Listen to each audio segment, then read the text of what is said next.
Friday সকালে আম্মু প্রতিদিনের মতো নাস্তা বানানো শুরু করে দিয়েছে। ঘুম থেকে ডাকতেছিল কারণ আম্মু আজকে পরোটা বানাবে এবং এই পরোটাটা ঠান্ডা পানিতে বানানো হয়েছে। এই জন্য এটা বেশিক্ষণ নরম থাকবে না, শক্ত হয়ে যাবে, কারণ এটা মুচমুচা পরোটা হবে। উর্মির আসলে ইচ্ছা ছিল মুচমুচে পরোটা আর সাথে হচ্ছে দুধ চা খাওয়ার জন্য, তো সেটাই বানানো হচ্ছে। এই যে পরোটা ভাজার জন্য তেল দেওয়া হচ্ছে, আর সবচেয়ে মজার বিষয় হচ্ছে এই তেলটা কিন্তু ফ্রিজ তেল।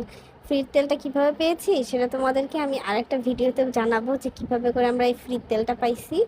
দুধ চা আম্মু অলরেডি বানায় রাখছে, এটাকে জাস্ট গরম করতেছে কারণ আমাদের উঠতে দেরি হয়েছে। আরও দুটা পরোটা আগেই বানানো হয়ে গেছিলো।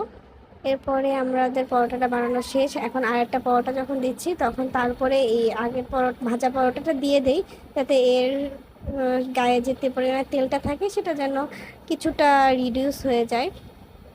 এরপর আম্মু এটাকে দেখো ভুচু ভুচু ভুচু ভুচু করে ফেলবে, এটাকে কি বলে জানি না, কুচুমুচু করে ফেলবে। এটা করলে অনেক মজা লাগে। এখন চা দিয়ে আমি খেয়ে নিব, আর অপেক্ষা করতে পারতেছি না, ওর উঠতে দেরি হবে।